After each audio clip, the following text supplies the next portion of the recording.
Okay. Okay. So anyway, Michael, it's good to see you again, and that you've got a question about the lower three fetters. So go for it. Yeah. Yeah. My questions always kind of come with a bit of context. All right. But I was reflecting on the lower three fetters in a way that I haven't before.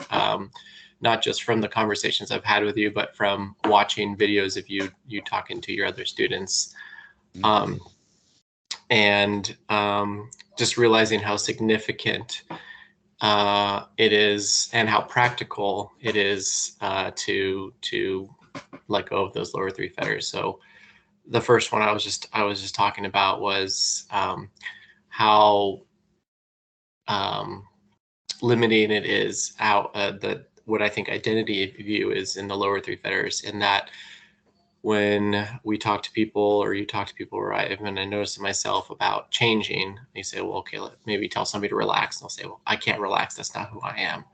Or you tell somebody, don't worry, be happy, and they'll say, well, I'm a person who has anxiety, I can't do that. Or, hey, how about you, oh, I know this person you could talk to who might make you feel better.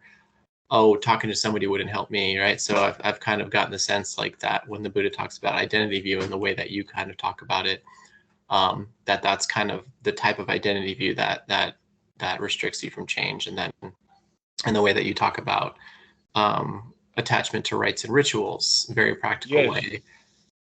and you can also see how difficult it is then for someone to get over that first fetter of personality view when Mm-hmm. everything around them, especially the priest and those who are trying to control them, Oops. will try to make sure that, oh, you can't change. I'm a CEO and you're a gardener or you're a sweeper, and it's going to Mm-hmm. stay that way. You can't be CEO. All right. But where that comes from, that is so difficult to deal with at its lowest level, is in religion, because both the Brahmins and the Christians are telling the same story, just in a different format. In the sense of, in Hinduism, and in much of the, let us say, ordinary Buddhist mindset, is that we can't change because the situation that we're in now was determined from the past. And Mm-hmm. we can't control the past, therefore we can't control the present moment. However, you can do enough in the present moment to make your future a little brighter. And so this is the background for alms and building temples and giving donations and all of that kind of stuff. That if you pay Mm-hmm. money now, you can get some future reward, but you can't change yourself or your circumstances now. Okay. Mm-hmm. That is the biggest lie that humanity has ever perpetrated on humanity. You could even go so far as to call it conservatism. Mm-hmm. That is the conservative mentality. What is that? Is that I've got it and you don't, and I'm going to keep it and you won't. Mm-hmm. That's conservatism. Okay, it's based upon a zero sum game or a win lose situation. And that uh, uh, because it's been in the religions, as and all of the mommies believe the religions, they teach that to the kids without even having to express it openly. Mm-hmm. But it winds up in the situation of, oh, well, that's who you are. Mm-hmm. That's And just who we've you got, are. This is who I am. Mm-hmm. mhm, okay, and our vocabulary is full of it. Like boys will be boys. Mm-hmm. Leopards can't change their spots. The fruit doesn't fall far from the tree. I mean, these things just keep going on and on and on, which basically says no, you can't. Mm-hmm. And it's connected to the attachment to rules and conventions and things like that. That's Because, one of like the you said, rules, right? like And in boys will be fact, boys. Like you might, a person or a man might feel like, oh, you know, ashamed of themselves because like you cried or something. Okay, oh, now I'm not a man, right? Like you've broken a rule that's been ingrained in you. And I was Hmm. thinking like, I'm a high school English teacher, and we have this kind of concept of growth mindset versus fixed mindset. And fixed mindset is sort of like the old way of looking at students, like they can't change, essentially. Like some kids are good at math, some kids are good at English, some kids have good study habits, some kids don't. Whereas a growth mindset is you see like them as like dynamic and changeable. Actually, um, that can get fixed early. That in fact, I remembered exactly what happened with me. That one teacher in the second grade, her name was Mrs. Brown, by the way, and she gave me an outstanding. Never got an outstanding since then, and all of the there's either A, B, C's or D's, but an outstanding. That is what put me into mathematics. It happened in the second grade. All right. That in fact, if the teachers in the first and second grade would praise the students, Mm-hmm. that will take them out of that fixed mentality into the I can do it, I can change mentality. Yeah, I've been applying that. What you talk about, the nurturing ego versus the critic ego, I've been applying that to myself, but also with my students, like trying to use like nurturing language to motivate them, and it works like magic. That is the magic. Yeah. So I've been enjoying that a lot. Like I have like a whole list of things that I've been like, wow, this really applies to a lot. Right. Like every breath, everything you do Hmm. is influenced by our mental attitude, which is either the attitude of a loser or the Hmm. attitude of a winner. And Yeah, that loser's attitude starts off progressive, and over time it changes to the loser's attitude of conservatism. But both the conservative and the liberal is a loser's position. and that focus on attitude, it almost feels like attitude precedes everything else. Like even preceding contact, right? Because now that I'm practicing this attitude of the winner, as you call it, when like something makes contact with the mind, like let's say an old habit of irritation makes contact with the mind. Now, since my attitude is leaning towards looking at this next present moment, and you know, clearing the mind and creating a wholesome state, instead of diving into that irritation and becoming that irritation, now my mind is just clearing up right away because I have this precondition of that right attitude that you're talking about, um, that is there already, sort of before the old habit comes up. At Hmm. least, at least when it's working really well. Sometimes it I'm gets really past the glad that door. you have seen that or discovered it for yourself. That in fact it is quite an important quality, but that attitude thing. Let's talk about it like this. Imagine, or the analogy is a thought is same as a tree, not the tree standing, but the thought is when the tree falls down and hits the ground. Okay, there's an action that's taken or something that creates that thought, and then the thought or the tree is going to fall. The thought's going to make contact. Okay, Mm-hmm. it's going to slam the ground. Okay, where does the tree slam the ground? The answer to that is the way that, let us say, the initial cuts with a chainsaw or an axe. The guy Mm-hmm. who's cutting the tree down wants it to fall in a certain direction, and so he undermines it there so that it will fall in the direction that is desired. And on YouTube, you can see an awful lot of tree fallings where the tree didn't go where they wanted it to go. It went on a house or a fence or a car or something else, because they weren't watching closely what they were doing. So if we can have this analogy that the thought that falls was already leaning in that direction. Mm-hmm. Why? Because that's how the underpinning was set up. which is the attitude. So our attitude then depends upon what kind of thoughts we're going to have. That's how important they are. But it is the attitude interferes so fast that we're not aware of it. That in fact our attitude affects our thoughts. Well, what we can do then is understand that our thoughts also affect our attitudes. It kind of makes me think of the Honeyball Sutra. What one thinks that one, or what one perceives that one thinks, what one thinks that one mentally proliferates. It's like that mental proliferation can go in one of two directions depending on the sort of precondition of the mind, like the attitude of the mind, the leaning of the mind, right? Like at that moment of perception, that sort of bubbling stream of causality can go in one direction or the other, dependent upon which way the mind is already leaning.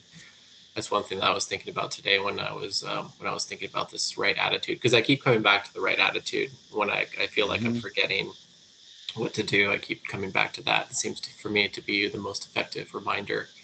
Well,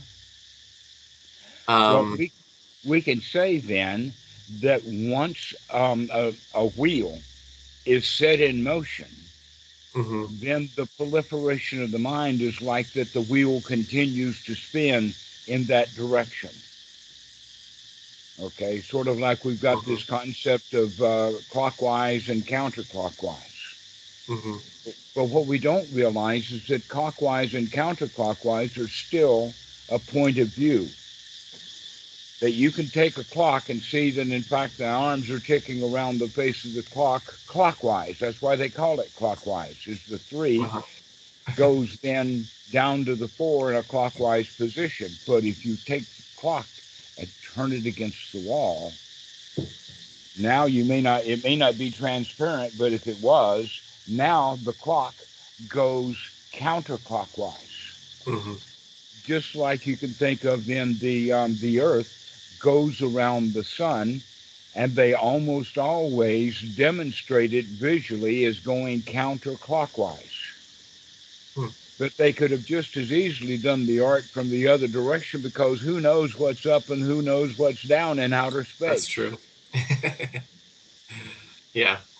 But the point is that it will continue to go in the same direction, though. Once the Earth starts off in this direction around the sun, whether we call it clockwise or counterclockwise, depending upon our perception of it as an observer, it will continue to go in that direction. It doesn't stop and then go retrograde the way that they were trying to figure out the planets at one time. They call them going retrograde.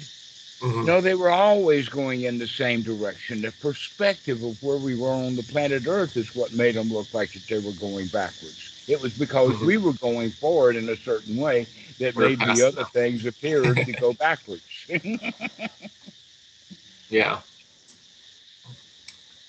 So, if we can get it from that perspective, then we can take a whole kind of a different approach, in the sense of recognizing that, yes, it is the attitude, because not only does the attitude tell us where to chop at the bottom of the tree so that it'll fall in a certain direction, we can also recognize that perspective, or that attitude that we have, or that view that we have, can also be moved and changed around.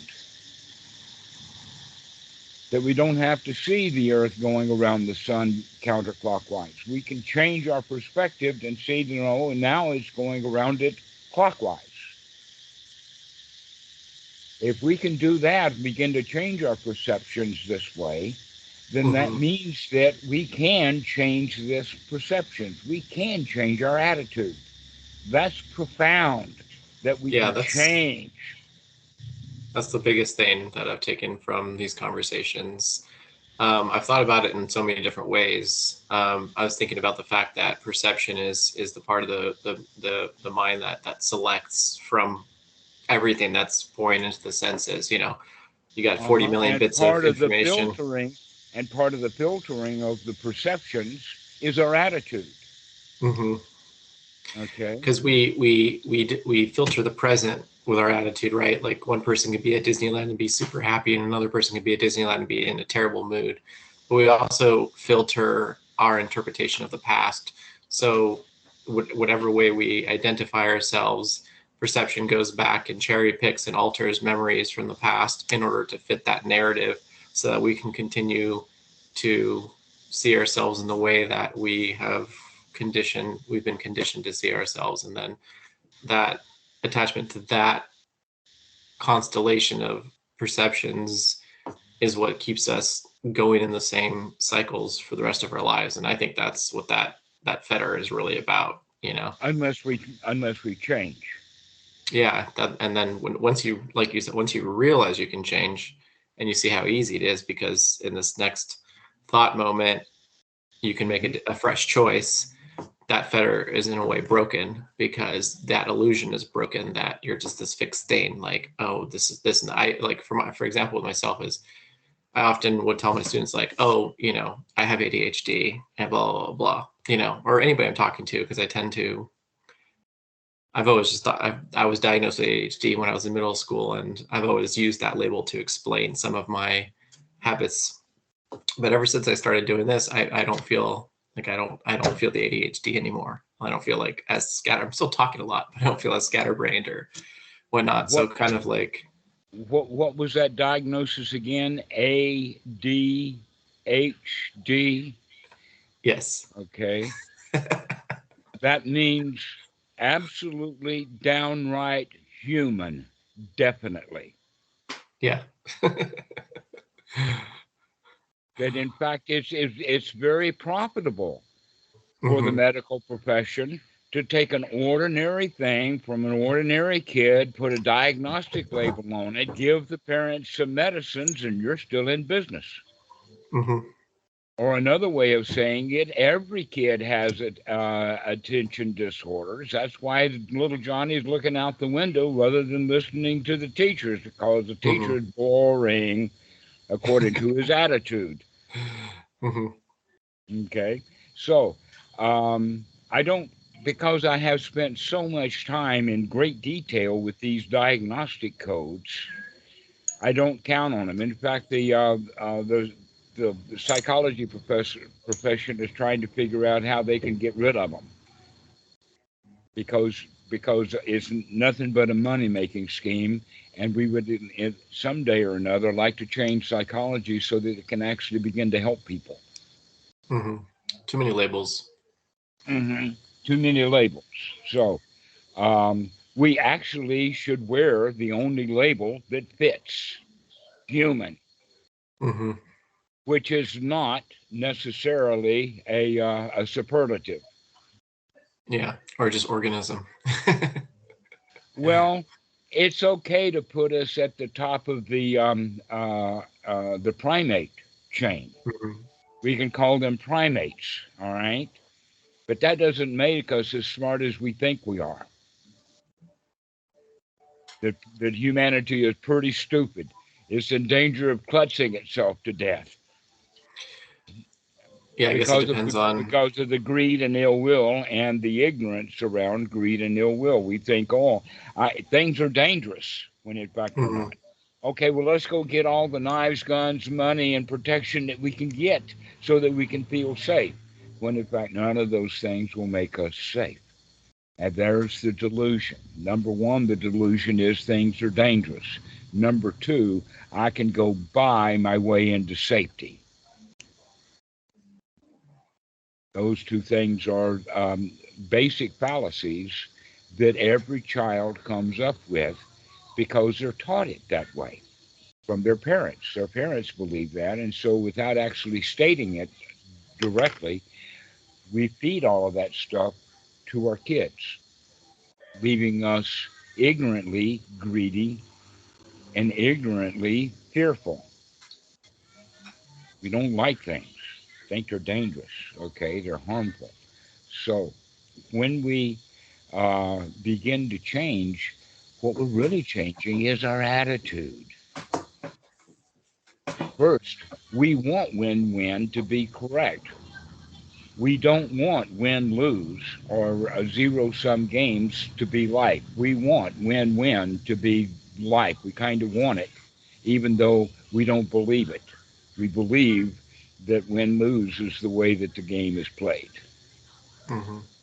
But we would like to see it. Our altruistic nature would like to see it as a win-win situation, but it's still not an attitude yet. It's just kind of a uh, an evil desire, maybe.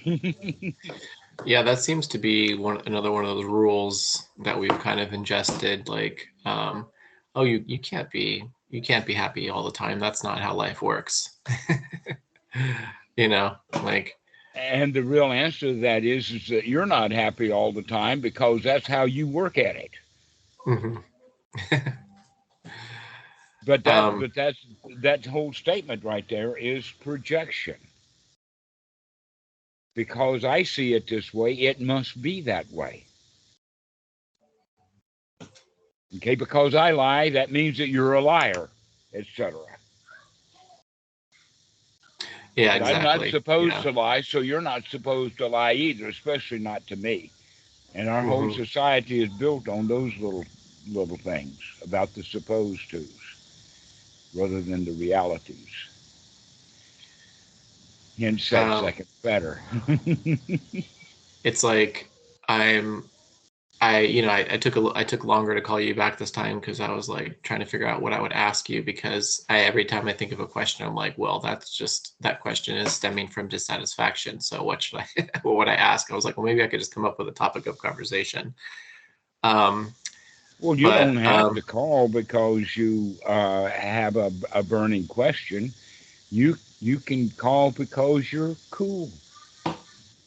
yeah, And I there's more to that. Let me finish with this point, and that is that question asking and doubt hmm is a fetter. It's a hindrance, and that the worst kind, or the worst time for it to happen is when we're meditating, sitting there actually wanting to practice, and the questions about how to practice come up, the doubts about how to practice, where in hmm fact the practice itself is dead easy.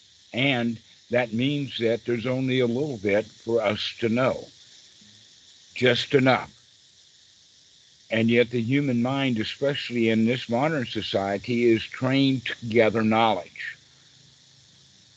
yeah, We gather knowledge today the way that the hunter and gatherers went out and gathered plants, or like probably my biggest addiction. mhm. Or like going into the grocery store because we need milk, and we wind up coming out of the grocery store with a whole grocery cart, $100 lighter, right? Because we went gathering. That's the way that we do, and so we want to gather up and know and know and know. And so Hmm. this is the basis of the questions. And it's really good to get to the place that you've recognized that you know enough now.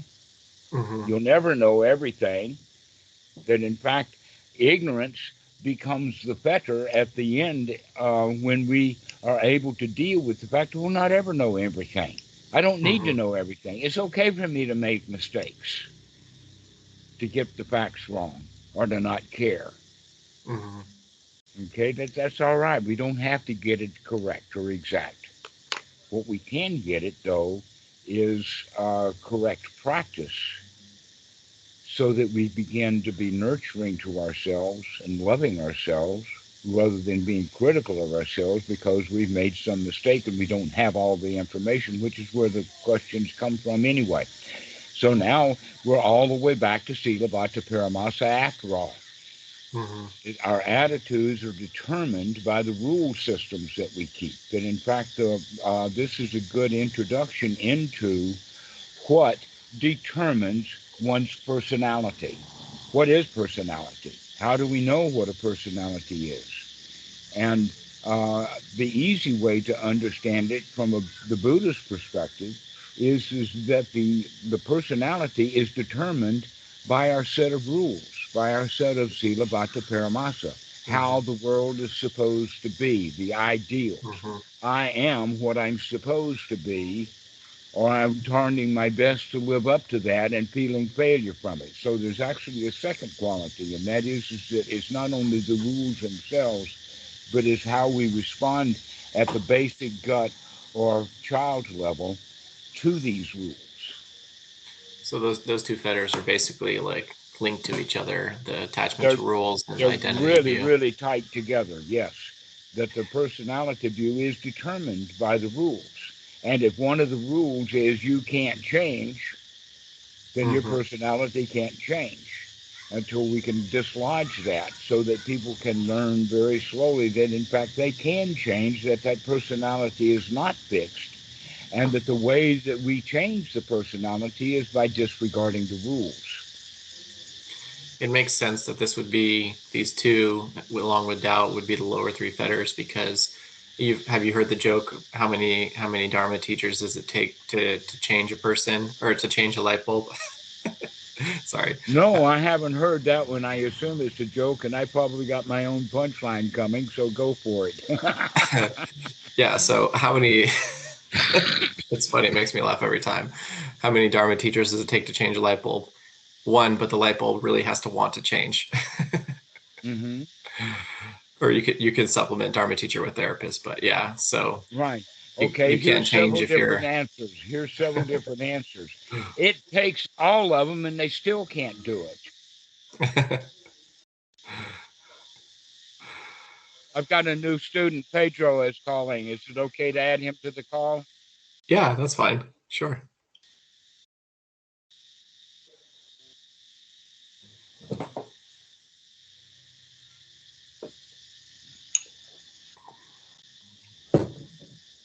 Hey, brother.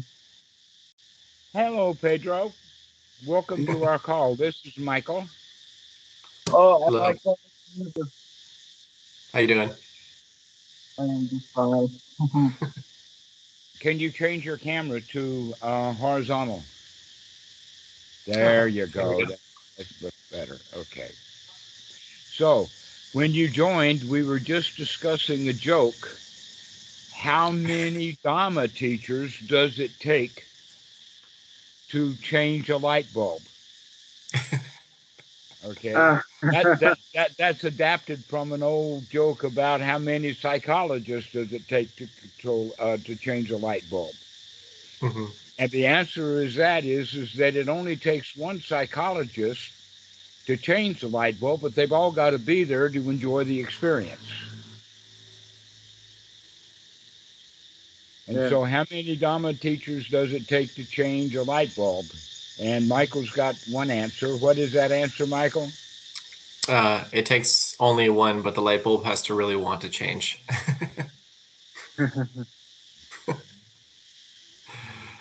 Okay, so another answer would be that Dhamma teachers don't know how to change light bulbs,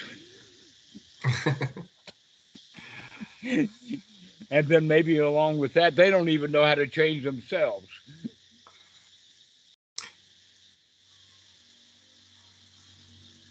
We were essentially discussing how the ability to change is sort of the biggest leap right at the beginning, getting over attachment to rules and conventions and attachment to personality, those things that make us not change, and then realizing that we can change is like that first big leap. So that's where that joke kind of got introduced. Hmm. Yeah, I mean, there comes a moment for everybody when we decide to change, and then there is also how much we want to change, because maybe some people just want to change the house furniture, but somebody that gets near to the Dharma maybe wants really to change the whole ecosystem of his mind and of himself, maybe also all his habits. So he really puts his whole ecosystem of human being into the practice. Absolutely. And what you said there was actually quite revealing. People wanting to change their furniture is because they don't like that old furniture and they want some new furniture, right? Yeah. Which means the delusion that they're in there is I'll feel better if the furniture changes. I won't change myself. The furniture will change me for me. That Mhm. in fact, that's one of the first levels of doubt that we have to deal with. We were talking about personality view and how the personality view is determined by our set of rules. And one of the rules many people have is you can't change. Like in the Bible, it says, who are you to be good? Only God can be good. And the answer to that is the way he acts, I can be better than him anytime. but people get the point is that no, they can't change. That they need a Jesus, they need a Savior, or that we need a help. We need, in fact, the light bulb needs the Dhamma teacher because the light bulb can't change itself, which is another part of or one of the last punchlines to that joke. Is that the light bulb don't need no Dhamma teachers. He just pops himself right out. So Okay. the doubt, though, has many different forms, or actually three basic forms. And the first one that comes from the victimhood is the victim can't change himself. The victim is in fact victimized because he can't change himself.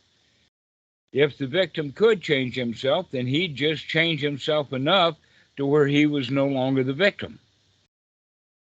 But we are born victims, we are born helpless, we are born dependent, and society keeps each one of us there. We don't want anyone to actually grow up and be um, fully whole adult human being on their own. It's just not practiced in our society.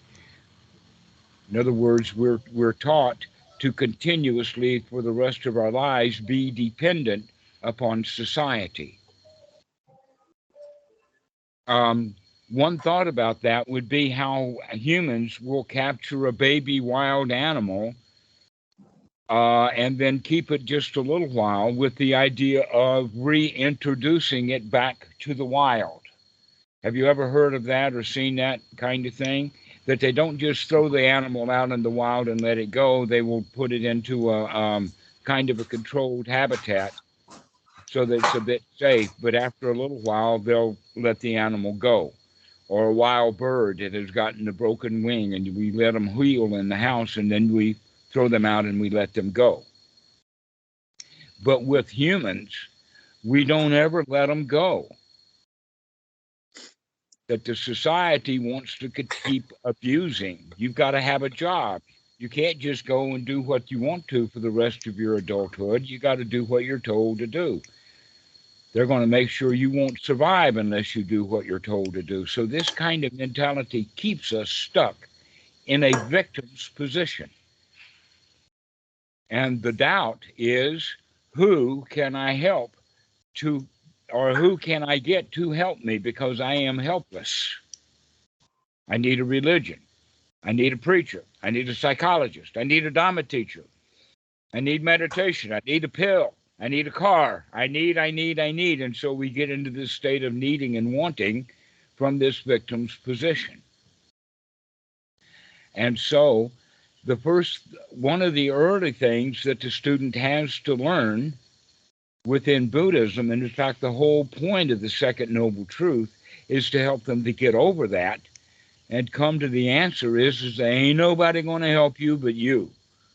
Only the light bulb can change. Dhamma teachers not change light bulbs. They don't know how to do that. Yeah. So if we can come to that, that's a major, major change in one's attitude from, I'm going to have to do this myself. But then the next question arises, and this is the big one that most of them struggle with for quite a while. And that is the question to the question is, am I up to the job? If I've got to change myself and nobody else can do it for me, can I do that? Will I be successful? Now, when we practice some forms of meditation like the Mahasi meditation, we never get the experience of being successful ever. All we do is keep looking at the same old crap over and over and over again. It kind of gets depressing. Some people call it a dark night of the soul. But within Anapanasati, it's already built upon that change model. That's what's built into the second noble truth is that your greed, your ill will, and your delusion is already within your own mind. And the only way to change that is for you to change it yourself. And so that's what we begin to practice. We begin to practice making changes. What change? This thought. This one thought is what we're going to change. We can't change the future. We can't change our destiny. We can't change our personality. But what we can change is this thought. And we can change the thought if we remember to change the thought.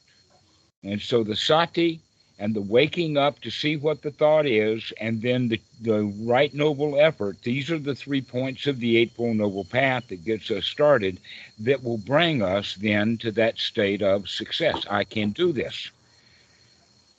That in fact, the big success comes when the student, and it's called, by the way, the first knowledge, the first noble knowledge, is when the student says, no matter how obsessed, how crowded, how obstructed, how hindered my mind is, I can, in fact, clean that out and come back and see things the way that they really are.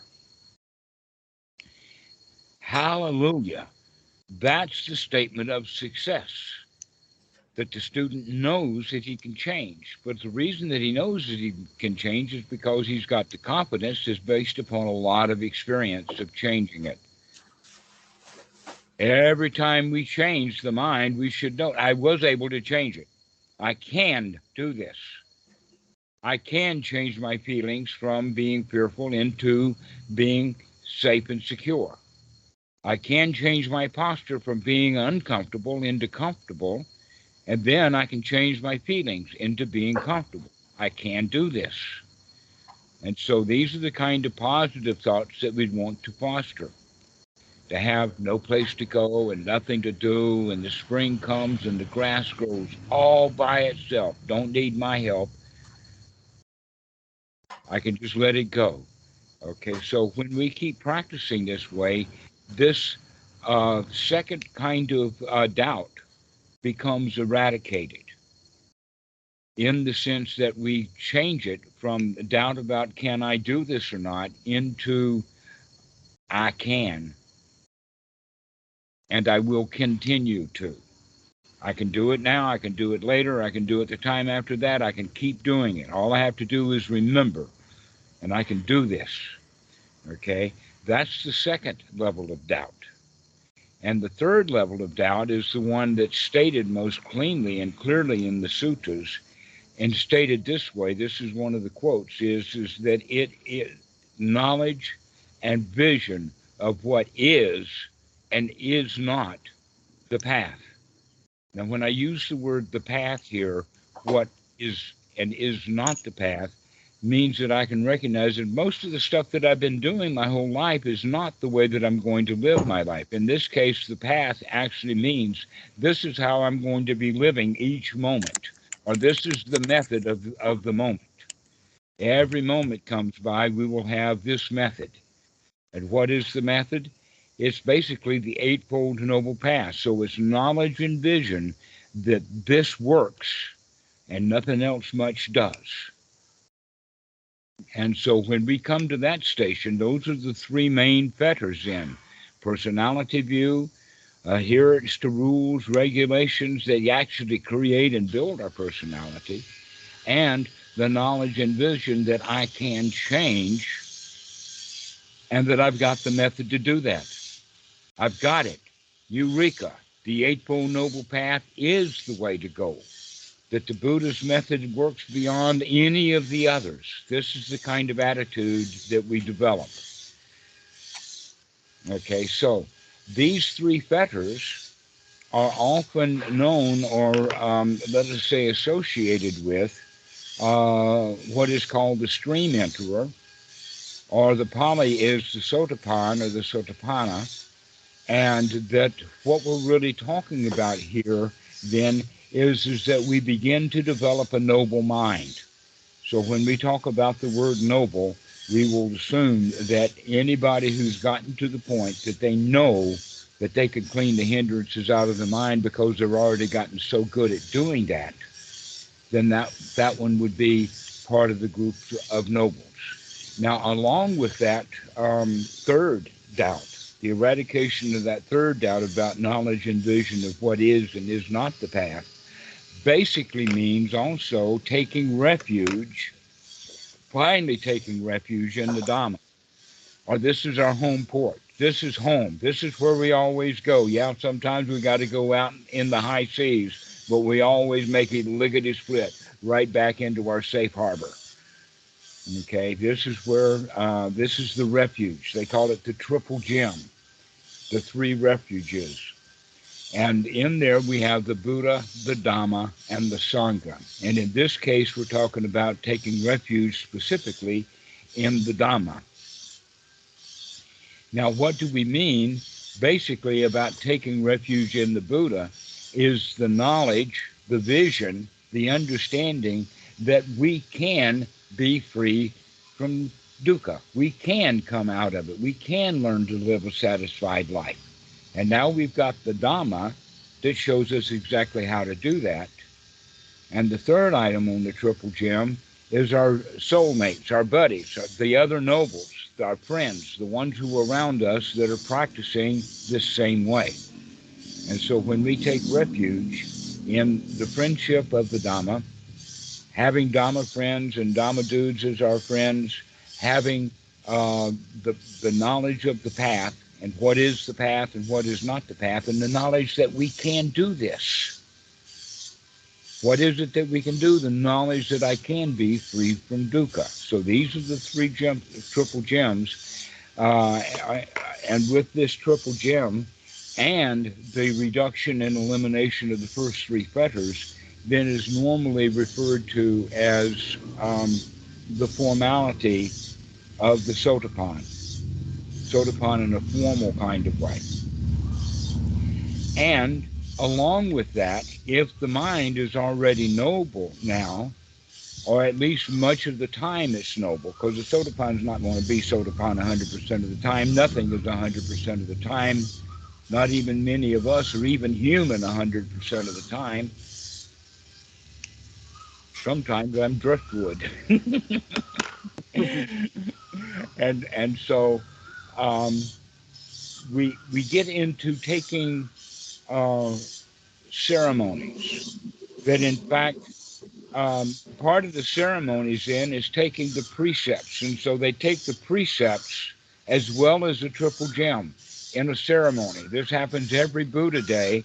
And why do they do these precepts? Well, the precepts actually come from the Eightfold Noble Path: right speech, right action, and right livelihood. But in the Eightfold Noble Path, it's talked about in a noble way, in the sense that when the mind is noble, when the mind is free from want, then you don't want anything bad enough to go kill somebody to get it. If you don't want anything, you're unlikely to go steal it. If you don't want that girl, you're more than likely not going to molest her, right? And if you want to keep the truth, then you're unlikely to tell a lie. So, basing the actual precepts not upon a set of rules or a set of rituals or a set of ceremonies, we take them as the natural outcome from having a mind that has changed from being the victim into being a winner, into feeling good and comfortable and satisfied. But when we go to the Wat and have these ceremonies, they will do the triple gem and take the precepts. Now, why do they do that? The answer to that is because this is symbolic of people who formally take the triple gem and take the precepts. That's the outward view or the outward version of being a Sotapan. Almost like magically, because somebody's chanting the Pali and you repeat the Pali, you can come up to the standards of the Pali.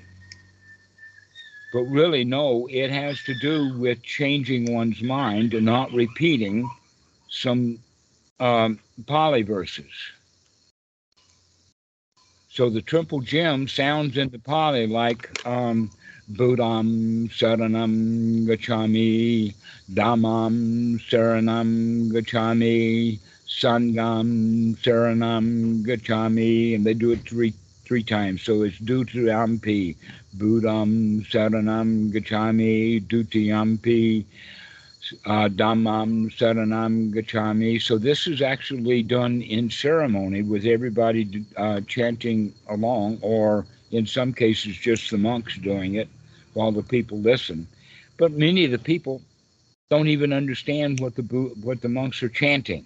So how could this be that the monk is chanting the triple gem and people then automatically take the triple gem? Oh no, this being able to really take refuge in the Dhamma is because you're skilled at it. That most people are just lost at sea, and when they think about taking refuge in the Buddha, the Dhamma, and the Sangha, that's like they're still caught in at sea, but they don't even know how to get into port. To where those who have the Dhamma are the ones who know exactly how to get right into port. And so we do take the refuge. It's actually an attitude. The attitude that I do take the Dhamma as refuge. Why? Because I can. I know how to get in.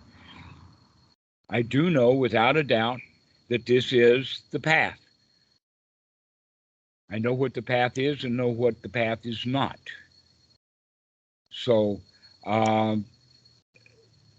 basically, the way that it states in the sutras, this is actually in one of the sutras. It's in the Sabha Asava Sutra number 2.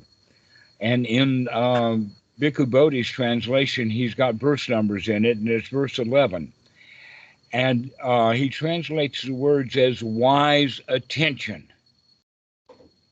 Wise attention. When we pay wise attention to the Four Noble Truths, when we pay wise attention to this is suffering, this is the cause of the suffering, when we pay wise attention to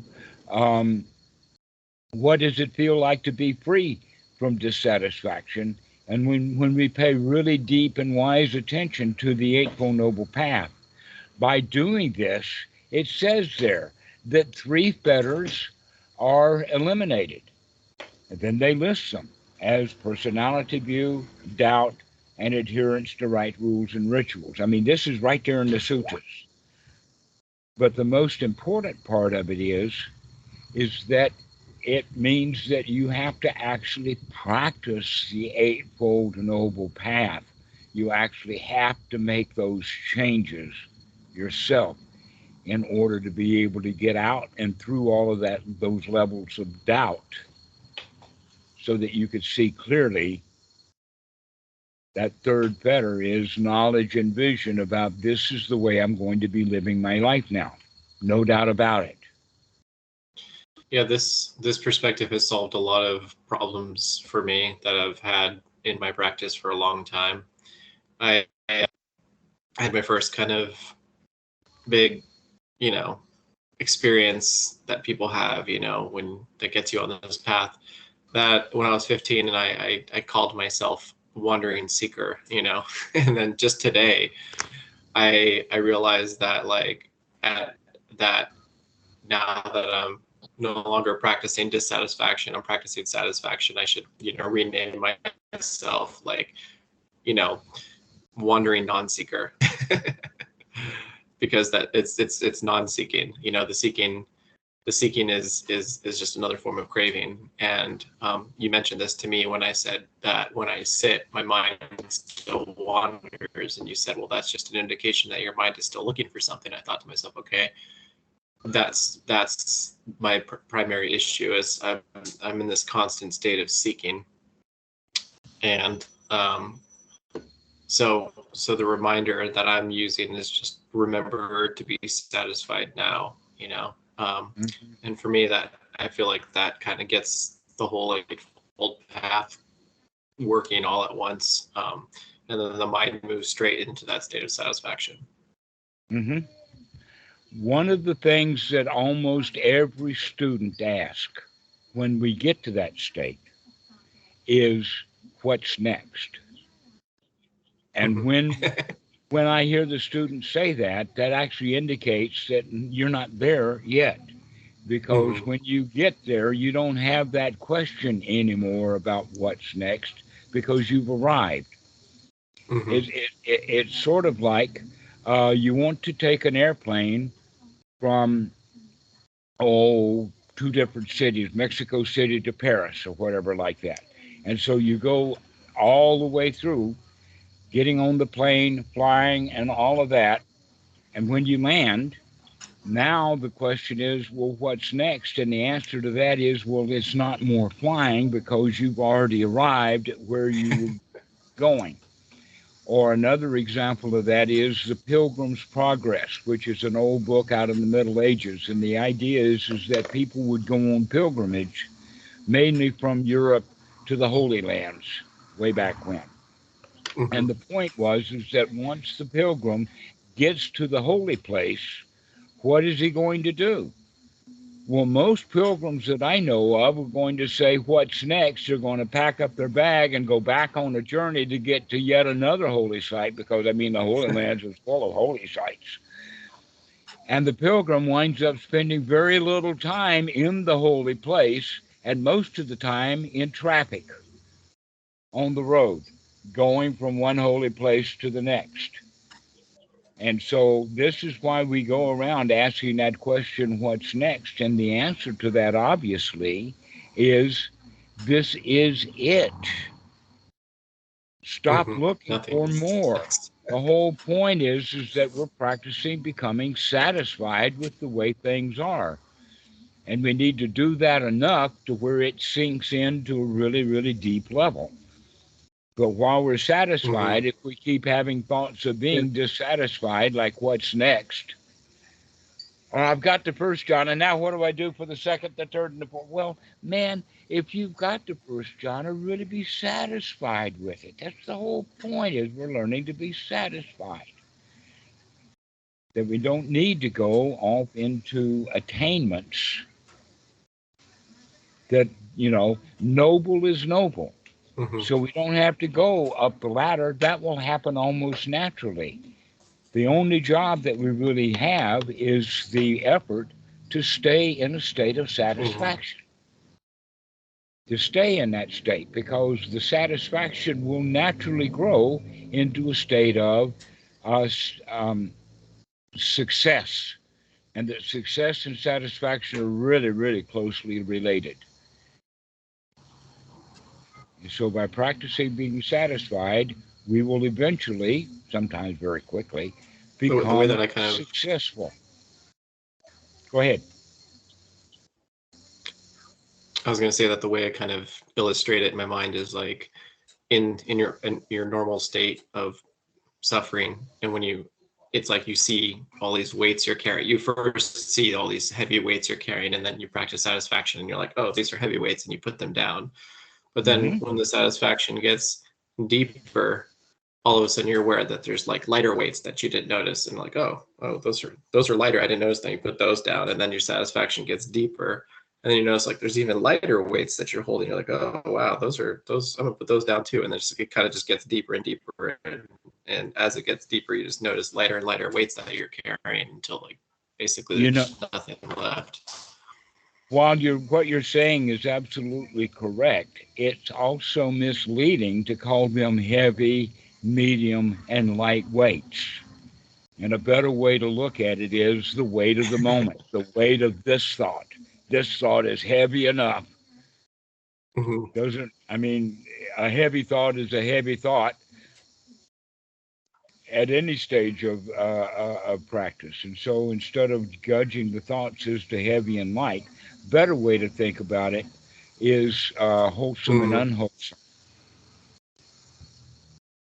That's the better way of looking at it. It's just, is this thought wholesome or not? And that as we practice on, we get really good at figuring out which thoughts are wholesome and which ones are not. And so the ones who would, in the beginning of practice, we thought these are wholesome, good enough. Later in the practice, we'll say, wait a minute, I can do better than that. But that's part of the that's part of the acceptance process, that yes, the satisfaction will grow deeper because we're actually going to, let us say, get rid of all of the stuff that makes us unsatisfied. And as we're sitting there satisfied, again, we begin to look at what you're calling the more lighter weight things, where in fact there's just more stuff to do. Just more. And I can get rid of I got rid of that stuff before, I could get rid of it again.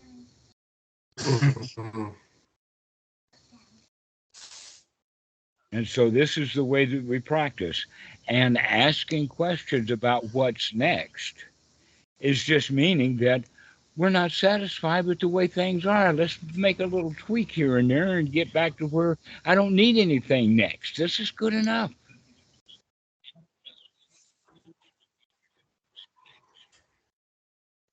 That you have arrived. That the pilgrim is in the holy place now. No need to go trotting off to another holy place. This holy place is holy. It's whole. It's good. And the whole concept of next is a mental birth. That's right. And that's drilled into us. You could almost say that it came with clocks. Lacking. That before clocks, we didn't have that kind of mentality. Go ahead, Pedro. Okay, no, I was saying that the thing with the Sangha is that it's not like other places, because, for example, you go to the psychologist and he gives your suggestions, and then for 15 days you away from the psychologist, and so it's like you have to remember what he said to you, and so on, and then go back and so on. With the Sangha, is like that. Actually, there is a physical place where you feel good, and if you want to feel better, you actually join the Sangha more. It's not like the psychologist. Usually, you have to go away from him on a certain point after the work, the therapy. You have to leave him and go on with your life. It's like a support. But with the Sangha, the more you feel good, the more you join the Sangha. That's exactly right. In fact, that's the progress. A while ago, I was talking about the first step of Sotapan, which is basically when we talk about path and fruit. And so the path of the Sotapan is this feeling of success, the feeling of I know that I can clean out my mind, which is also following along with doubt about what is and what is not the right path. So that is in fact the third knowledge. The fourth knowledge is basically, it's okay for me to see my own warts. It's okay for me to see all of the things that I used to hate about myself, all of the bad things. That it's okay, that we begin to nourish ourselves deeply and love ourselves, warts and all, rather than seeing ourselves as bad and broken and need to be fixed. You're already okay, so you screwed up. Screwing up is fun. Let's have a ball. Okay, that's the way of beginning to see why. Because if we do it that way, it well, if we don't do it that way, then we will hide from our warts. We don't like it. We'll lie to ourselves about it. We don't see them clearly enough because we're not supposed. They break our rules. But when we get rid of our Hmm. rules, we begin to think now it's okay to have warts. It's okay to not know. It's okay to be ignorant. It's okay to be all right. Just, you know, we don't have to become perfect. So, the next knowledge after that, then the fifth knowledge, is the knowledge um, Hmm. that we want the Dhamma. We want to hear the Dhamma. We become dedicated to the Dhamma. Then, like a cow who's just had a baby calf, even though she might be eating the grass, she's still got one eye on that calf. So the same is true. We can go around the rest of our day, but we have one eye on the Dhamma. We see the Dhamma everywhere. Hmm. We find the Dhamma in everything. We're curious about what the sutras have. We want to hear people who are speaking the Dhamma. We want to speak the Dhamma. Okay, so our whole life becomes wrapped up with the Dhamma, which is exactly, Pedro, what you were saying a moment ago. Okay.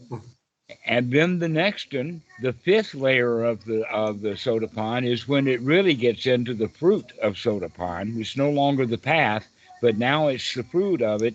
Is when we become really eager for the Dhamma, enthusiastic for the Dhamma. That the Dhamma is about the only thing that we care about. And then the seventh knowledge is when we add a new layer of delight, that we live the Dhamma all the time. We're delighted with the Dhamma. We're enthusiastic about the Dhamma, that we can find those warts and love them dearly. We Is that really that's that accept state of ourselves. Dhamma gladness? Dhamma gladness, exactly. That's the state of Yeah, Sotapan, along with that's the being best feeling. completely immersed in the Dhamma. Our whole life is now, we're swimming in the Dhamma. We're in the path. We're in the stream. That's when We've been, you start to sleep a lot less because you want to wake up and you want, you just like kind of like you kind of want to mhm, be awake all the time almost uh-huh, when you have right. that Dhamma gladness going. And the funny thing is that this is not an attainment. This is not an achievement. This is more like a lifestyle change. Hmm. But in the Western Dhamma, we've gotten used to having achievements. We've got Sotapan up there on the wall to check off. We've got this long to-do list, jhanas and attainments and all of this kind of stuff. And so we look at it in the sense of event orientation. So a student may have a very, very good sitting practice, have a certain kind of good feeling, and then they talk themselves into that this is somehow an attainment. Or they'll go to their Dhamma teacher, and the Dhamma teacher will hear what they have to say about this event, this meditation experience, and then they'll say, oh, that means that you've now attained this or that or the other thing. And that's completely Western Buddhism, that that's not anything like what the actual Buddhist teaching is. That we're not after attainments. We're after, in fact, if we can think of it like this, being satisfied without having any attainments. The the Dhamma gladness, like for me, like it's like the unwholesome states bubble up, but they're at such a distance you kind of see them like water bubbles coming up and just popping, and then you get this like giggling sensation because there's just like this warm distance between you and those unwholesome states, and you just feel like this sense of like complete freedom because you can just Uh-huh. see you still see your old mind, and it's just like bubbling, but it's like so far in the distance, and you're just like it's like joyful to watch all the states just bubbling up and dissolving in front of you constantly because it's like before you were Mm-hmm. inside of it and saying terrible things to people and getting angry and being hard on yourself and feeling stressed and almost like it's almost like the difference is almost like life and death, like Uh-huh. when you're inside that, it's like you're dead. And when you're outside it, you're like, wow, I've been dead for so many years. Like, I feel like you haven't been breathing for all of that time. And so there's like this like bubbling joy, just like feeling so free when it's just at that distance. Well, and then that for me, the way that because I had that for a long time, the way I lost it was that I got complacent with it. I was like, wow, this is like totally permanent. I never have to worry about anything again. And then like something happened that made me just, I got too complacent, thinking that was just like going to take care of itself. I wasn't going to have to like watch it anymore. That's the major problem with attainments. We think that once we've got it, we own it. And the Buddha keeps harping on everything is temporary. Everything is temporary. You got to put in a brand new effort right now. This effort's a whole lot easier than the last effort because we've gotten skills at putting in the right effort. But we still have to keep putting in the effort. Over and over again. It lasted a good couple of years. But it was still impermanent, yeah.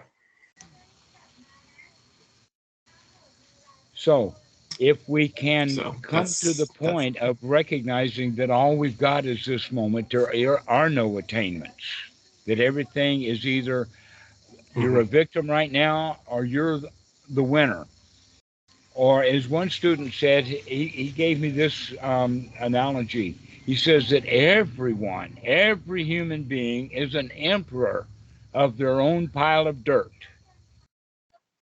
The question is, are you going to be buried under your own pile of dirt, crawling your way out of your own pile of dirt, or just sitting happily on top of your pile of dirt?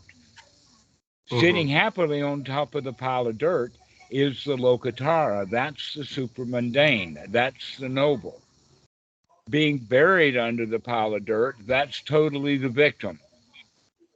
Buried under their own circumstances. And then clawing our way out of it is the beginner's attitude that I've got to get out of it. To where, in fact, the easy way is to just float right to the top. So to change your attitude, that you don't have to claw your way out of your own pile of crap. You can just love yourself for it. Enjoy the fact that you've got a perch.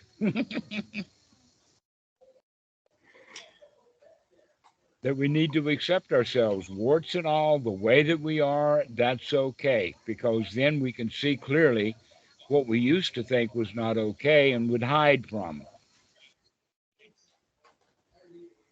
The easy example of that is two guys are fighting in a bar. Like, go ahead. I was gonna say it almost feels like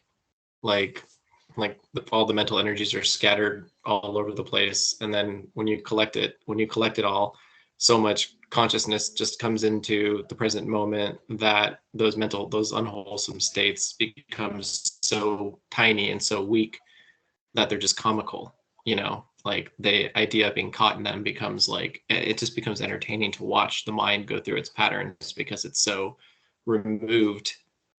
You're so removed from it that it's doing, but the brain's basically doing it's the same thing it's been doing, but it's like it's at such a distance that and you have so much awareness that it feels like it's at a distance. It's like the way that time slows down, but like the unwholesome states grow distant, so there's like a different sense of time and space from that collectedness, right? And that mental energy.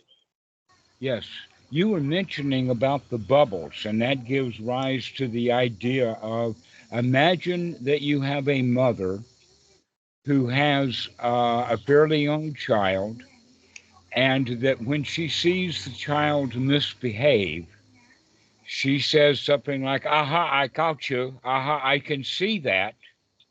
And she treats the child in a nurturing way. Now you can transpose that to a mother who sees the same child or sees her child at a similar age. And she says something like, I told you not to do that, and here you are doing it again. Okay, so we pick that kind of stuff up as a child. We pick up the critical, and we lose track of the nurturing.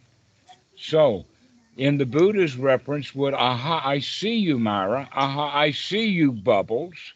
Aha, I see you, bad behavior, in a Hmm. very nurturing, loving way. To just accept ourselves the way that we are, because in that acceptance, in that joy, in that transformation into being a nurturing being, those bad behaviors kind of take care of themselves. Aha, I see you, and then we don't do it anymore. Hmm. I like that. And so, well, you've already come to that point when you're just seeing those things that they're just It's bubbles. also, enjoy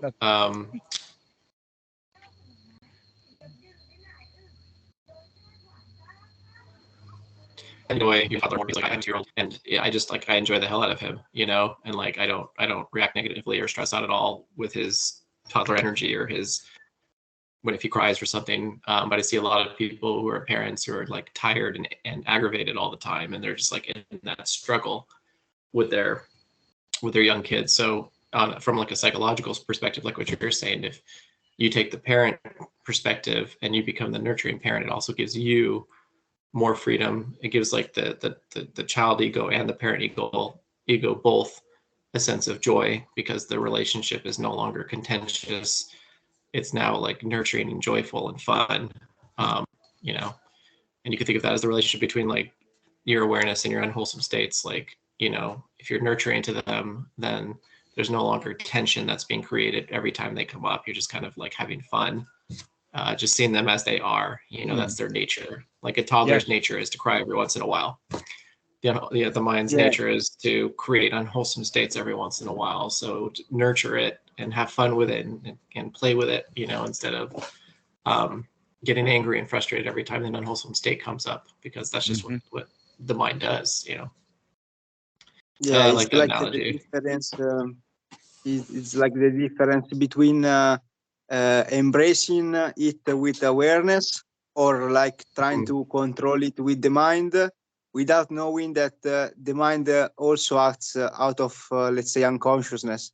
So you're like trying to control with unconsciousness, like, why you don't behave like I told you.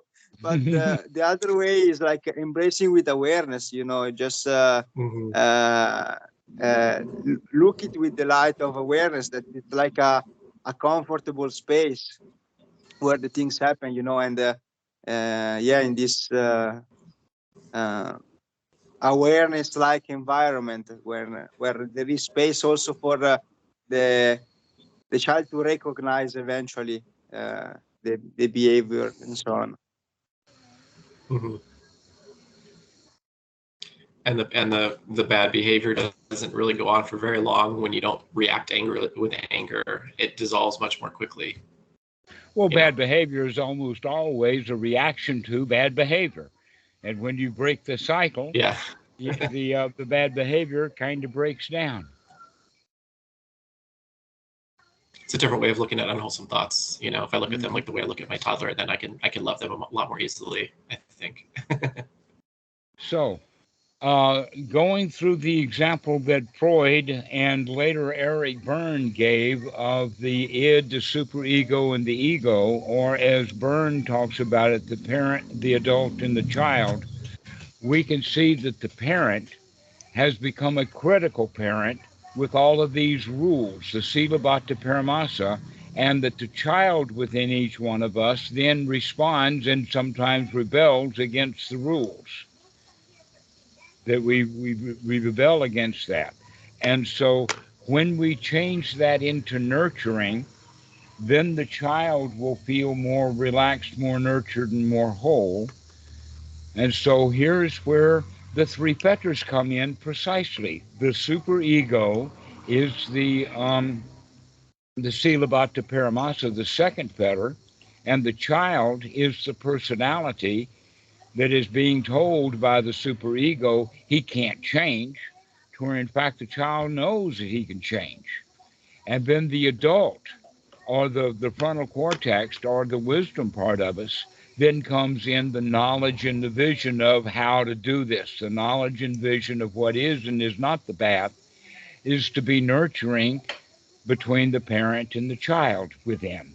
And this is what then unifies and brings the mind into a state of samadhi or into unification.